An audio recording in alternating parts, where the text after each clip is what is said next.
작금의 코로나19 상황은 금주가 한가위 명절을 맞이하는 우리들이지만 위기 가운데 안 좋게 되면 어찌하지 라는 걱정을 낳고 있습니다. 우리의 삶의 위기가 늘 있어 왔지만 요즘처럼 그 위기가 가까이 있었는가 라는 생각을 해보면 언제 이런 쪽이 있었지 라는 생각이 우리 가운데 있습니다. 일반적으로 살아가는 여러분들도 그렇지만 교회를 목회하는 목사 입장에서도 위기라고 하는 표현이 쉽게 나오는 그러한 시절을 우리는 살아가고 있습니다. 사업을 하시는 분은 사업하시는 분 나름대로, 직장생활을 하시는 분은 직장생활 하시는 그 나름대로 작금의 이 위기라고 하는 것, 특별히 그 위기는 실패의 두려움, 낙오의 두려움, 이런 두려움이 아닌가 싶습니다. 뉴스 보도되는 걸 보면 연금에 대한 문제도 나오더군요. 국가 채무에 대한 문제도 있고 말이죠. 이와 같은 위기들이 또는 어려움들이, 두려움들이 우리의 삶을 엄습했던 때가 또 언제 있었지 할 정도로 작금이 위중함에 큽니다. 이와 같은 두려움들은 아마도 우리 삶 속에 그대로 현실적으로 나타나게 될 겁니다. 그냥 지나가지 않을 것이니까요. 그래서 저는 오늘도 여러분들을 좀 더 믿음 안에서, 신앙 안에서 키워야 될, 또 세워야 될 책임이 있는 목사이기 때문에 이와 같은 설교를 준비함으로 승리하는 신앙생활을 하기를 원하는데, 혹자는 이런 설교가 또 우리 가운데 필요한가, 좀 진부하지 않아 이렇게 생각하실 수도 있겠습니다만은 여러분들이 오늘 이 설교가 진정으로 필요할 것이고요. 특별히 목동에 살고 있는 여러분들은 어느 정도 삶을 이루었어요. 일반적으로 성공이라고 하는 말도 어색하지 않을 정도의 삶을 사십니다마는, 그러나 내가 미끄러지면 어찌하지, 실패하면 어찌하지, 이러다가 나도 넘어지는 것 아니야? 라고 하는 두려움들을 피할 수 없을 것입니다. 저는 설교를 준비하면서 이와 같은 표현들을 문장으로 만들어 볼 때 지금 이 어려움이야말로 실패의 그림자를 밟고 있는 우리들이 아닌가라는 표현을 쓸 수 있을 정도로 저 또한 느끼고 있으니까요. 어쨌건 모든 사람들은 크고 작은 실패를 경험합니다마는 작금의 이 위기라고 하는 이 실패는, 또 이 위기라고 하는 이 두려움들은 여느 때보다도 훨씬 더 크게 우리 가운데 다가와 있는 것이 사실입니다.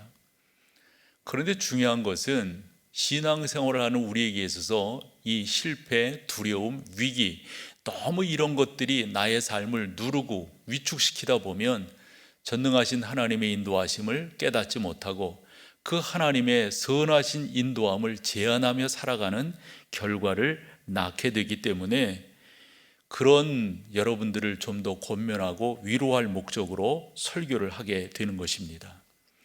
그렇게 볼 때 오늘 본문이 참 유익하다고 생각합니다. 여러분들이 이 본문을 다 알고 계세요. 우리가 흔히 달란트 비유하는 그런 내용이잖아요. 3명이 등장합니다. 5달란트 받은 사람, 2달란트 받은 사람, 1달란트 받은 사람. 아마 그 주인이 이 3명에게 내가 멀리 갔다 올 터이니까 나의 재산을 이렇게 나누어 줄 테니 그것을 남겨라. 5달란트, 2달란트 받은 사람들은 풍성하게 남겼습니다. 그런데 문제는 1달란트 받은 사람입니다. 본문을 보면서 흥미있는 것은 우리가 예수님 생각하면 어떤 분이세요? 그 험한 일을 한 사람, 그 엄청나게 큰 잘못을 한 사람도 용서해 주시는 우리 주님 아니신가요? 그런데 오늘 본문에서는 너무 다른, 어찌 보면 낯설다고 그럴까요? 이런 얼굴로 우리 주님이 등장하고 계십니다. 25절을 봤더니 1달란트 받은 사람이에요. 두려워하여 나가서 당신의 달란트를 땅에 감추어 두었었나이다. 보소서 당신의 것을 여기 있으니까 가지십시오. 지금 이러는 거예요. 그랬더니 우리 주인으로 상징되는 주님께서, 하나님께서 뭐라 말씀하십니까? 악하고 게으른 종아. 그 앞에서는요, 착하고 충성된 종아. 너무 대비가 되지 않아요? 악하고 게으른 종아, 나는 심지 않은 데서 거두고 해치지 않은 데서 모으는 줄로 내가 알았느냐? 어찌하여 너는 그렇게 생각하냐? 그럼 이게 무엇을 상징할까요? 여기서 한 달란트 받은 사람이 그거 손해보지 않으려고, 그것도 어찌 보면 요즘이야말로 투자하기가 곤란하고 요즘이야말로 뭔가를 잉여를 남기는 게 이게 쉽지 않은 세상에 본전이라도 챙긴다고 하는 게 그렇게 잘못은 아니잖아요. 한데 그것에 대해서 우리 주님께서 야단치세요. 이럼 이것이 우리 가운데 주는 교훈이 뭔가? 저는 이것이 바로 하나님 그 전능하신 분을 자기 안에 가두고 자기 능력, 자기 힘, 자기 권세, 이런 식으로 살아가는 일단의 사람들을 우리 주님께서 지금 바라보시며 좋아요, 책망하시고 계시다, 이렇게 생각하는 거죠. 말인즉슨 우리가 다 실패할 확률이 많습니다. 그런데 나는 실패하지 않을 거야, 이러면서 그냥 이렇게 살아가는, 자기만을 위해서 살아가는, 자기의 한계 속에서만 살아가고 있는 그런 사람들을 향한 오늘 말씀이다 라고 저는 믿고 설교를 하게 되는 것이죠. 5달란트 받은 사람과 2달란트 받은 사람은 자기 한계를 벗어난 겁니다. 그렇다고 해서 이 사람들이 뭐 머리가 좋고 재주가 좋고 능력이 좋아서 배를 남겼다, 이런 식의 이야기가 아닌 거예요. 본문은요, 이 사람들도 힘들고 어려웠어요. 아마 1달란트 받았던 사람의 마음처럼 그도 아마 그렇게 두려움이 있었을 겁니다. 그러나 그분을 의지했어요. 그분의 명령을 따랐어요. 그분이 명령하신 대로 그는 살아갔어요. 이게 중요한 거예요. 반면 1달란트 받은 사람은 자기만의 능력의 한계 속에 자기 안에 하나님도 가둬버리는 거죠. 할 수 없으실 거야, 내가 생각하기에 이 정도인데 그분이 뭐를 더, 이런 식의 생각들을 하고 있는 거죠. 그래서 저는 여러분들에게 작금의 현실이 두려움과 어려움과 또한 실패를, 또 우리 가운데 참 경험 안 했으면 좋겠다 싶은 그런 상황들을 만들어내는 요 즈음이지만, 이럴 때 다시 한번 이 달란트 비유를 통해서 1달란트 받은 사람을 왜 우리 주님께서 악하고 게으른 종이라고 말씀하셨는가? 우리가 보기에는 본전이라도 남겼잖아요. 이와 같은 말씀의 영적 의미들을 상고하면서 절대적이라고 저는 생각하는 게, 여러분들이 이 세상을 살아가시면서 여러분들의 한계 속에서 신앙생활 하시지 말라 하는 겁니다. 여러분의 능력으로만 살아가시지 말라 하는 것입니다. 여러분들을 뛰어넘어서 여러분들과 함께 하시고 여러분들을 도우시고 여러분들을 통해서 역사하시는 그 하나님을 여러분들이 바라보며 나아가실 때 하나님의 인도하심을 경험하게 된다 하는 거죠. 죄송하지만 목회도 똑같아요, 여러분. 작금의 현실 속에서 지난 주간도 꽤 많은 목사님들이 이렇게 만났었는데 다들 어렵다고 그러죠. 그런데 깜짝 놀란 것은 그 교회가 어렵다고 하는 소리를 들으면서 깜짝 놀랐어요. 다 우리가 그런 지경에 처할 수가 있습니다. 저라고 그런 위기감이 없겠어요? 저라고 그런 두려움이 없겠어요? 그러나 분명한 것은 이와 같은 상황도 허락하신 분이 여호와 하나님이신데, 이럴 때 내가 해야 될 것은 뭔가? 믿음으로 나아가는 거예요. 두려움을 뛰어넘어서, 실패를 뛰어넘어서 우리 가운데 다가오는 그 모든 역경의 그 그늘진 것들을 뛰어넘어서 우리가 나아가기만 한다면 저는 승리하게 될 것이다 라는 믿음을 갖고 오늘 여러분들과 같이 이 말씀을 나누며 교훈을 얻어보려고 하는데, 특별히 남자들이 그런 게 있죠. 낙오되기 싫어하고 그 사람보다 뒤처지기 싫어하고 하는 그런 게 우리 가운데 상당 부분 있습니다. 근데 여러분, 가만히 보면 말이에요, 누구도 다 이런 것들을 경험하게 된다라고 하는 사실입니다. 실패를 경험하지 않는 사람이 어디 있어요? 저는 이 성경을 보면서 깨닫게 되는 게, 예를 들어서 성경에 우리가 적어도 이름을 기억할 만한 그런 분들을 이렇게 쭉 여러분들이 한번 꼽아 보시면요, 예를 들어 아브라함 봐봐요. 아브라함이 창세기 11장 말미부터 본격적으로는 12장부터 22장까지 창세기서에 등장하는데, 여러분 아브라함이 몇 번 이 우여곡절을 겪습니까?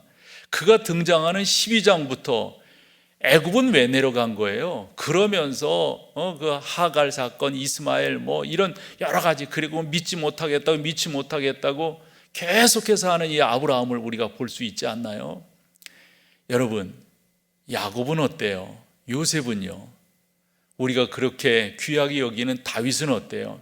다윗 실패하지 않은 사람인가요? 하나님께서 이세 아들 다윗을 만나니 내 마음에 합한 자다. 그러면 그는 완전하게 온전하게 그렇게 살아갔나요? 다윗의 일대기를 볼 때 다윗이 이렇게 나락으로 떨어진 그러한 경우가 있습니다. 그 시점이 언젠가 이렇게 보면은 사실 밧세바 사건이에요. 그런데요, 세상적으로 보면 그렇게 떨어졌는지 모르지만 그의 영적인 차원에서는 상승하는 기회가 됐다고 하는 것을 우리가 볼 수가 있습니다. 말씀인즉슨 모든 사람들이 다 그렇게 실패하고 또 실수하고 더 나아가서 여러 가지 두려움 속에 살아갈 수밖에 없다고 하는 사실. 사도 야고보가 이 사실을 너무도 잘 알아서 3장 2절에서 이렇게 말씀하고 있습니다. 우리가 다 실수가 많으니 만일 말에 실수가 없는 자라면, 이 실수가 많으니라고 하는 말은 여기서 이제 말에 대한 그런 내용들을 담고 있는 것이지만 더더욱 우리가 하나님 앞에서 실수가 많은 자라고 하는 것, 저도 이렇게 설교하면서 저의 지난 시간들을 반추해 봤어요. 나에게 있어서 큰 실수는 뭐였었는가? 그랬을 때 뭐 여러 가지가 생각이 나지만 지금도 잊을 수 없는 것은 89년도, 그때 제가 88년도에 결혼을 했었고요. 그때 교회에서 받았던 샐러리가 18만 원인가 이렇게 돼서 한 일주일 정도 살 수 있겠더라고요. 그때 제가 학생이었었는데, 그래서 무슨 생각을 했냐면 어디 내가 설교하면서 조금 이렇게 좀 우리가 흔히 사이드 잡이라고 그러잖아요. 이렇게 받을 수 있는 데가 없는가. 그때 어느 분이 소개를 해줬어요. 이 지금 코엑스 그 무역센터에 신우회가 있는데 거기서 모임할 때 설교해 줄 수 있는 사람을 찾는다. 그래서 저를 소개해줘서 너무 고맙게 생각하고, 야, 저기 잘 됐으면 좋겠다, 저기 잘 됐으면 좋겠다, 이런 생각하고 그 초청받은 날 거기를 간 거예요. 저는 지금도 그때를 잊지를 못하겠습니다. 제가 잘못했지요. 뭐를요? 설교라고 하는 것은 하나님 바라보고 주께서 주신 말씀을 성도들에게 사랑하는 마음으로 전해야 되는데 그런 말이 있잖아요. 마음이 콩밭에가 있다고. 제가 그런 거예요. 이곳에서 하나님의 사람들을 어떻게 주의 말씀으로 양육하고 은혜를 끼칠까 보다도 여기서 오늘 잘 보여가지고 내가 여기에서 이렇게 되면서 설교가 꼬이기 시작하는데요. 제가 여러분들 뭐 여러 해 만났잖아요. 제가 이 자리에 서가지고 그렇게 뭐 그런 경우가 뭐 있었겠지만 보셨어요? 저는 없었지 않나 싶어요. 항상 저는 이 자리에 있을 때 그 이후로부터 제가 마음가짐을 새롭게 하기 때문에 그래요. 아니, 하나님 바라보고 성도들에게 은혜 끼치기 위해서 설교자로 서야 되는데 잘 보이고 기회를 얻으려고 그러다 보니까 꼬이기 시작하면서 제가 말도 꼬이게 되고 이 마음도 불편하게 되고, 그러니까 제 얼굴이 하얗게 되더란 말이죠. 앉아있는 사람들이 막 눈이 막 커지면서 걱정하는 거예요. 난 뒤로 넘어지는 줄 알았어요. 제가 그 현기증 나가지고 말이에요. 그리고 죄송하지만 설교도 제대로 하지 못하고 끝나고 그 옆에 물 떠다 주는 거 마시면서 무슨 뭐 어디가 챘어요? 뭐 어디 뭐 이런 식으로 물어보더라고. 아닌데 그냥 가만히 있었지 뭐. 저는 그때 깨달은 게 딱 하나 있어요. 내가 이게 하나님의 말씀을 전하는 하나의 나의 자세가 이게 잘못됐구나. 지금도 그때를 생각해 보면요, 너무너무 부끄러워요. 저에게 있어서는. 말인즉슨 제가 이거 하나를 이야기했지만 저의 지난 시간 속에서 실수한 것이 한두 번이겠습니까? 누구든지. 우리나라의 야구를 제일 잘한다고 하는 사람이 이승엽 선수잖아요. 이승엽 선수가 제일 잘 칠 때가 3할 4푼 3리를 쳤더라고요. 3할 치기가 곤란한 거예요. 그래서 그 야구한 거 이승엽 선수의 전반적인 거 봤더니 3할 때 타자를 잘 못했더라고요. 3할 때 타자가 된다고 하는 게 그만큼 힘든 겁니다. 무슨 말입니까? 10개를 쳤으면 7번을 실수했다라는 말 아니겠습니까? 신라 3국, 신라에서 3국을 통일했던 태종 무열왕에 대한 이야기가 있습니다. 우리가 흔히 김춘추로 알고 있는데요. 그는 좋은 집안에서, 즉 왕가에서 잘 태어났습니다. 우리가 흔히 신라 시대 때 뭐 진골이냐 뭐 성골이냐 뭐 이런 걸 따지잖아요. 성골로 잘 태어난 거예요. 그래서 교육도 잘 받았어요. 그러던 어느 날 이 양반이 어려움을 겪게 됩니다. 그리고 궁에서 쫓겨나서 사가에서 살아갑니다. 이제 대개 이런 식의 환경이 될 때 대부분의 그런 사람들은 흔한 말로 그 가운데서 자기를 미워하면서 이 음주 가무나 즐기고 뭐 이러다가 이제 자기의 삶을 폐인으로 만들어가는 게 일반적인 거거든요.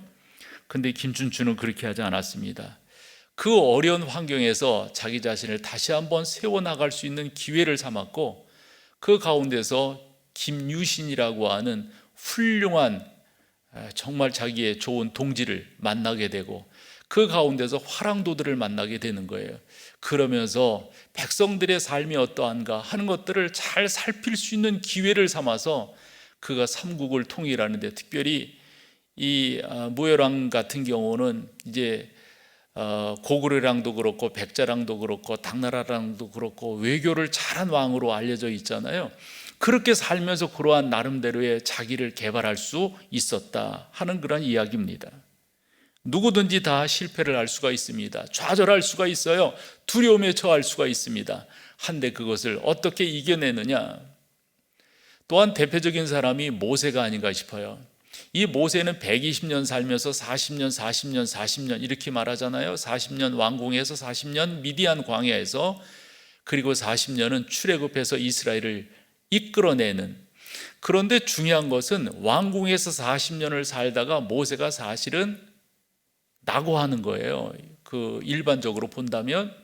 그랬을 때 이 모세는 나름대로 좌절하고 힘들고 어려운 그런 시절을 보내면서 자기 자신을 질시하면서 그러면서 살았을 거라고요. 아마 일반적으로 모세는 그렇게 살았다라고 해도 과언이 아니에요. 출애굽기 3장에서 하나님이 그를 부르셨을 때 그가 이런저런 핑계를 대면서 바로에게 가지 않겠다, 못 가겠다라고 하는 말은 그가 지난 40년간 어떻게 살았는가를 우리가 볼 수가 있어요. 한데 있잖아요. 그것만이 아니었어요. 하나님께서는 그와 같은 이 모세의 삶을 미디안에서 40년을 살게 하심으로 인해서 그에게 습득할 수 있는 기회를 주셨어요. 뭐를요? 광야에서 사는 것이 어떤 것인가? 오아시스를 발견하는 것이 어떤 것인가? 낮 시간에는 덥고 밤 시간에는 추운 이 광야를 어떻게 살아갈 수가 있는가라고 하는 것들을 하나님께서 모세로 하여금 40년 동안 체득하게 하셔서 그로 하여금 이스라엘 백성들을 이끌어서 광야 40년을 지나갈 수 있도록 인도해 주셨다라고 하는 것이죠. 사랑하는 여러분, 저는 여러분들 가운데도 아마 지금은 괜찮을지 몰라도 그러한 위기감이 찾아올 수가 있고, 혹여 또 그 가운데 있는 분들도 계실 수 있습니다. 그러나 그것이 일반적으로 여러분들이 충분히 이겨낼 수 있는, 하나님께서 그런 것들을 통하여 귀한 역사를 이루어 가신다고 하는 것을 꼭 여러분들이 믿으시기를 소망합니다. 그러면서 성경도 찾아보고 역사도 찾아봤더니 참 많은 사람들이 실패라고 하는 이 두려움이라고 하는 과정들을 통해 가지고 성숙되는 사람들이었다라고 하는 것을 볼 수가 있습니다. 하나님의 사람 사도 바울은 갈라디아 교회에 이렇게 편지를 했어요. 우리가 선을 행하되 낙심하지 말지니 포기하지 아니하면 때가 이름에 거두리라. 여기서 중요한 것은 포기하지 아니하면이라고 하는 저 표현입니다. 여러분 절대 포기하지 마십시오. 하나님이 여러분들을 포기하지 아니하시니까 그 전능하신 하나님 바라보시고, 혹여 실패하셨어요? 혹여 두려움이 여러분들을 감싸고 계세요? 어떤 상황이세요, 여러분? 앞으로 어떻게 될까? 염려가 여러분들 가운데 늘 떠나지 않고 있습니까? 그때 여러분, 그 전능하신 하나님을 바라보십시오. 그분은 절대 포기하지 아니하시는 분이십니다. 성경에 나오는 인물도 그렇지만 일반적으로 살아가는 사람들도 보면 다 그와 같은 요철을 통과하고 난 다음에, 우리가 일반적으로 용광로를 거치고 난 다음에 정금이 된다 하듯이 다들 그렇게 되셨더라고요. 저도 방송을 통해서 여러 그 간증 프로들을 진행해 보고 그랬는데, 그 간증 프로에 나오는 사람들, 지금도 기억되는 사람들이 꽤 있죠. 이런 사람들을 다 보면 순탄하게 예수님 잘 믿은 사람 죄송하지만 못 만나본 것 같아요. 다 그런 과정들, 우여곡절을 통하여서 하나님의 훌륭한 사람들로 만들어졌다고 하는 것을 여러분들에게 소개할 수가 있으니 여러분들도 혹여 절대 두려움 앞에, 실패 앞에, 염려 앞에 무릎 꿇지 마시고, 지난번 특세 때 제목처럼 역경 앞에 무릎 꿇지 마시고 하나님 앞에 베델에서 무릎 꿇으시는 귀한 여러분 다 되시기를 축원합니다. 그것이 우리가 승리할 수 있는 비결이에요. 목회를 이렇게 하다 보면 저분들은 목회를 어떻게 하셨을까 이렇게 연구하고 공부하는 시간들이 있는데, 그러면서 만난 분이 고든 맥도날드라고 하는 목사님이에요. 참 훌륭한 분이시고, 이분은 나름대로 자기의 경험을 통해서 목회의 장을 잘 열어가셨고, 또한 저서를 통해서 많은 분들에게 영향력을 미치셨어요. 근데 이 목사님이 당신을 한 번 더 세울 수 있는, 또 당신을 한 번 더 이렇게 우리가 업데이트 한다고 그러잖아요. 이렇게 자기를 한 번 더 이렇게 키워낼 수 있는 기회가 있었는데, 그 기회가 사실 이제 미국적 상황이라서 그런데, 우리나라는 이런 부분들이 용서가 잘 안 되지만 이 미국적 상황은 약간 외도하고 그런 것들도 좀 이렇게 잘 받아주는 그런 상황이라고 보여집니다. 이때 이분이 그 광경을 겪으면서, 그 상황을 겪으면서 이제 한 30년 전 이야기거든요. 철저하게 하나님 앞에 회개하면서 자기를 세워나갑니다. 실패한 거죠. 그래서 두려움이 몰려오는 거죠. 그때 자기 자신을 다시 한번 하나님 앞에 회개하면서 스스로 세워나가면서 이렇게 말을 합니다. 나도 실패를 했었습니다. 나도 모든 것을 잃어버리는 경험이 뭔지를 겪었습니다. 이제 이제 다 끝났다, 나 다 잃었다, 이런 식의 어떤 경우 아니겠어요? 그런 순간에는, 이제 그와 같은 그런 때에는 본인을 믿어왔던 많은 사람들이 자기를 떠나는 거죠. 이렇게 떠나는 그런 경험들을 하면서 참 힘들었다는 거예요. 이제 우리도 이렇게 살면서 다 잃는 것도 다 힘들지만은 특별히 사람이 떠나는 게 힘들잖아요. 그 사람도 나를 피하고 그 사람도 나를 피하고 다 피하는, 이거 참 힘들다고요. 이 맥도날드 목사님이 그런 것들을 경험한 거예요. 근데 요 말이에요. 그러나 중요한 것은 그 실패의 순간에 하나님이 하시는 말씀이 무엇인지 본인은 귀 기울이려고 했다 하는 겁니다. 이 상황 속에서 하나님 저에게 말씀, 이제 그것을 이제 회개하고 난 다음에, 그 잘못된 것을 다 끊고 난 다음에 하나님 저에게 말씀해 주세요. 저에게 말씀해 주세요. 그러면서 하나님께서 그를 통하여 다시금 기회를 주시고 역사하시는 그런 경험을 본인이 했다는 거예요. 이분의 책이 우리나라에 여러 번 소개되었는데, 그와 같은 말씀으로 그렇게 자기 자신을 한 번 더 옳게 세운 차원에서 기록된 저서된 책이 다름이 아니라 내면 세계의 질서와 영적인 성장이라고 하는 저 뒤에 나오는 저 책입니다. 아마 많은 분들이 보셨을 거예요. 근데 이 내면 세계, 그것이 이제 질서적으로, 그러면서 어떻게 영적인 성장을 이루어내는가, 이런 이야기인데, 이분이 이제 내면 세계의 두 종류의 사람을 이야기하고 있어요. 하나는 충동적으로 살아가는 자, 또 하나는 사명, 소명에 이끌려서 살아가는 자, 이 두 사람이 있다는 거예요. 이제 우리는 일반적 학문에서는 다른 식으로도 말을 많이 할 수가 있습니다. 근데 충동적으로 살아가는 자, 그런 사람들은 어떤 식의 삶을 사냐면 자기가 생각한 대로 산다는 거죠. 그러니까 계획도 없이 자기가 충동적으로 뭔가도 하고 충동적으로 이렇게 살아간다는 거예요. 반면 소명, 사명에 이끌려 살아가는 그런 사람들은 다른 것이 아니라, 당신이 하나님께서 어떠한 목적과 꿈을 갖고 이 땅에 보내셨는가, 즉 하나님의 계획과 생각을 좇아서 살아가는 삶을 살게 된다라고 하는 겁니다. 중요한 것은 여러분들이 실패했다, 여러분들이 두려워한다, 여러분들이 어떤 면에서 나고자다, 이런 것이 여러분들을 어렵게 만드는 것이 아니라, 지금이라고 하는 시간 속에서 내가 어떠한 삶의 가치관을 좇아서 살아가느냐, 이게 무엇보다도 중요합니다. 코로나19 이 시대 가운데 누구도 실패할 개연성이 많습니다. 확률이 훨씬 더 높아졌습니다. 제가 다른 건 잘 몰라도 교회는 훨씬 더 어려워질 겁니다. 그걸 피부적으로 느낄 수가 있어요. 아마 많은 교회들이 어려움을 지금 겪고 있고 앞으로도 어려워질 거라고 생각을 합니다. 여기서 제가 말하는 어려워진다고 하는 것은 뭐 재정적으로 어려워진다 이런 단순한 표현보다도 아마 문을 닫게 되지 않겠는가라는 생각을 감히 말씀을 드려봅니다. 이러다 보니까 담임 목사 입장에서는 나도 저렇게 되면 어찌하지? 나도 저렇게 되면 어찌하지? 라고 하는 두려움이 음습해 오는 거, 그건 다 인지상정이라고요. 목사들도 그렇고 아마 사업하시는 분들도 또 직장생활 하시는 분들도 아니 부도라고 하는 게 남의 집 일인 줄 알았는데 이게 내 가까이 와 있을 수 있다니까요. 그 회사에서 잘린다고 하는 게 저 남의 집 이야기인 줄 알았는데 그것이 내 이야기일 수가 있습니다. 이러한 두려움이 엄습해 올 때 우리가 어떻게 살아 승리할 수가 있는가? 그래서 저는 요즘에 제가 많이 묵상하는 성경 구절이 로마서 8장 28절인데요. 이 말씀을 묵상하면서 그렇지, 그러니까 있잖아요. 이 말씀을 묵상할 때 저는 되레 실패하면 어찌하지? 두렵고 떨리는 것보다도 좀 조심스러운 표현이긴 한데요.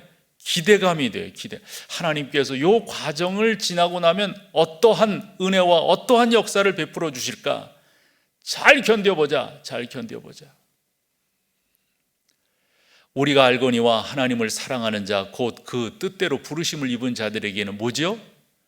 모든 것이 합력하여 선을 이루느니라. 여기서 중요한 단어는 다른 것이 아니라 모든 것입니다. 모든 것. 저 모든 것 안에는 여러분들의 모든 상황이 다 들어가 있습니다. 저는 그래서 기대감이 있어요. 모든 것, 코로나19의 상황도 있겠고 교회적 어려움도 뭐 여러 가지가 있겠죠. 국가적 뭐 다 있겠죠.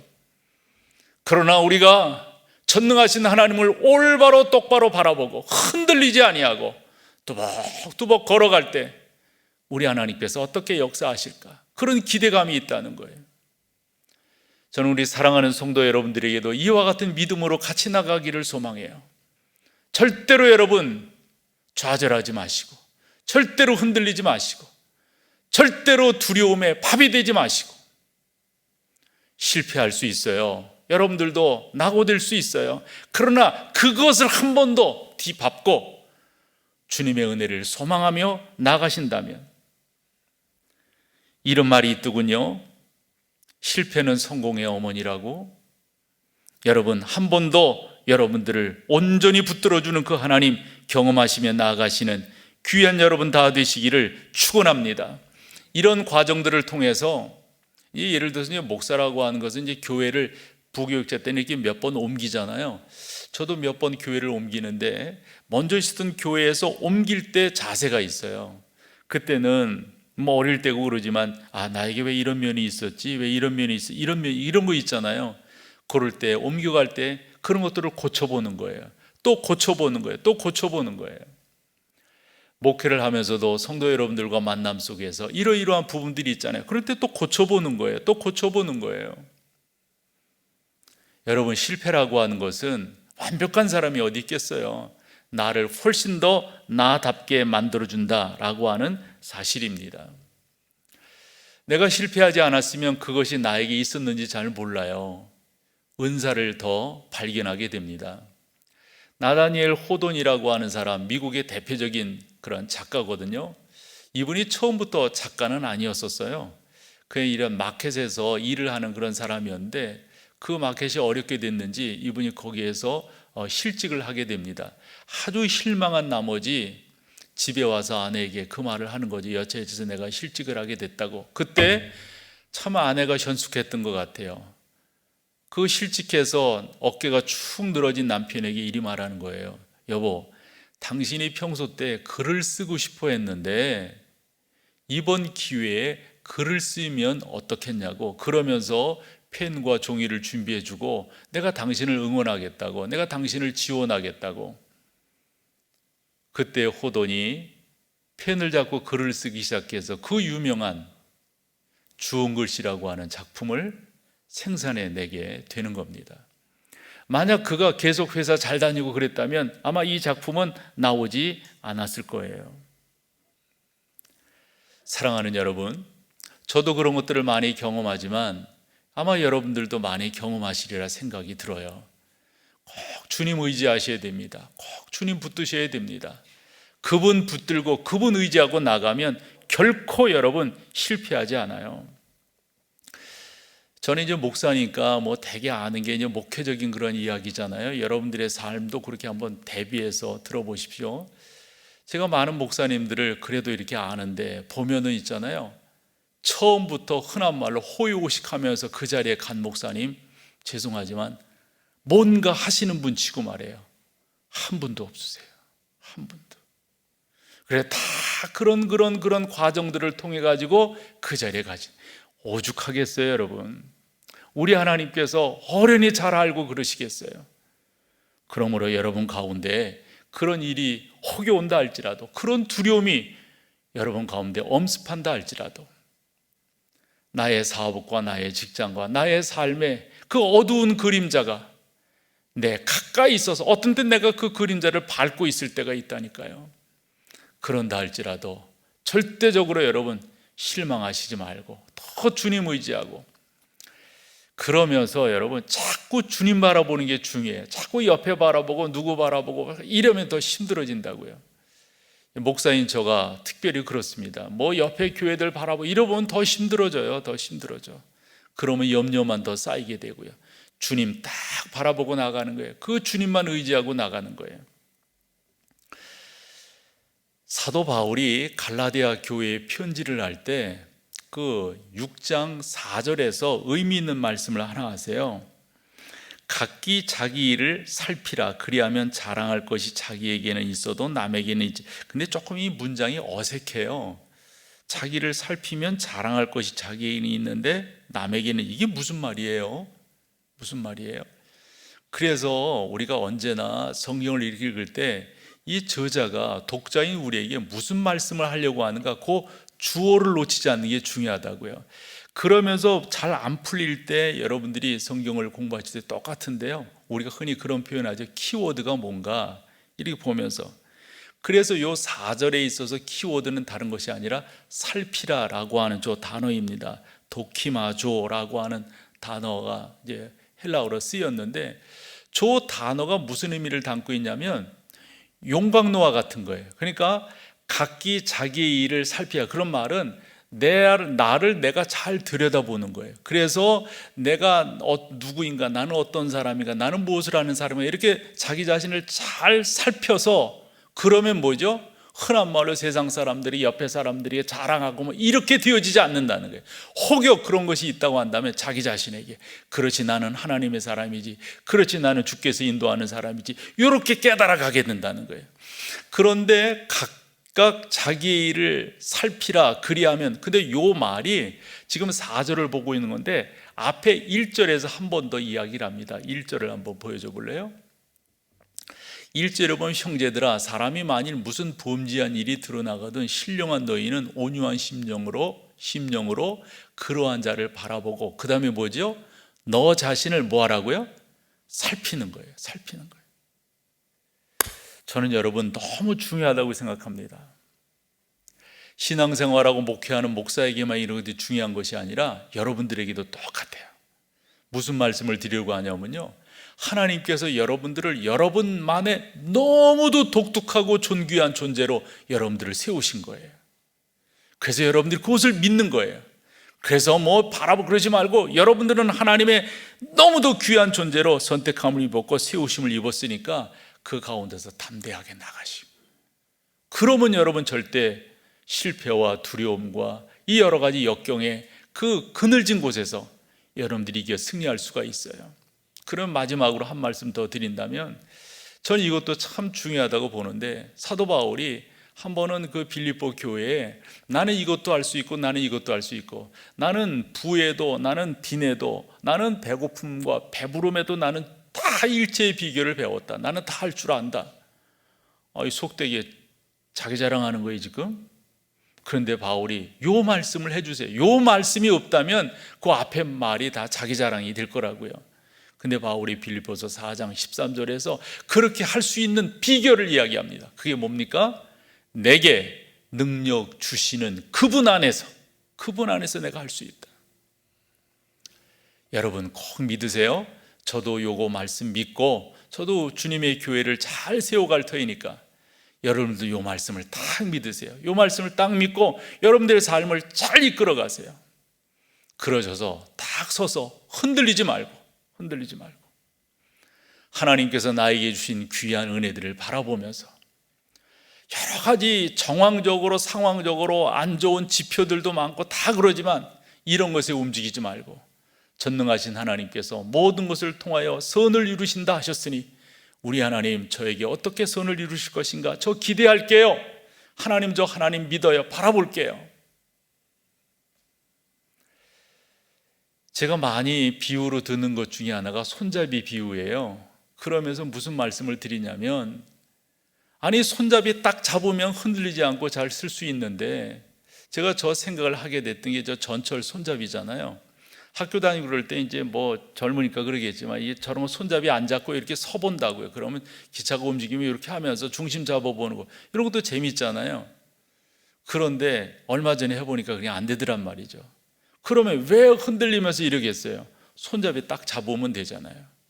이 믿음의 손잡이 딱 잡고 가는 거예요. 그러면 흔들리지 아니하고 주님 안에서 크게 승리하게 될 줄로 믿습니다.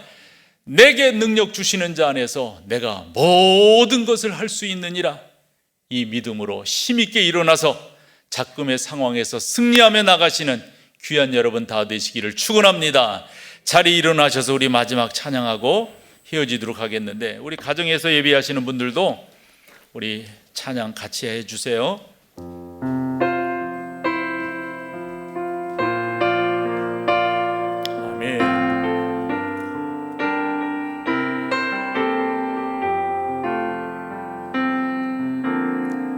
세상은 들리고 사람들은 변하여도 나는 주를 섬기리.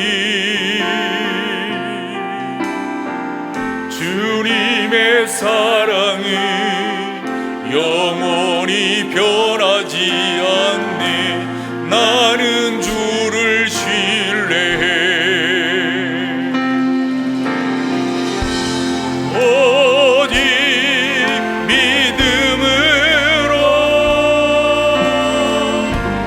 믿음으로 내가 살리라. 오직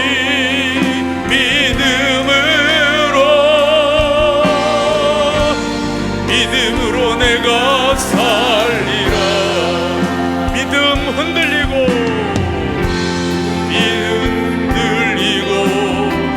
사람들 주를 떠나도 나는 주를 섬기리. 주님의 나라는 영원히 쇠하지 않네. 나는 주를 신뢰해. 오직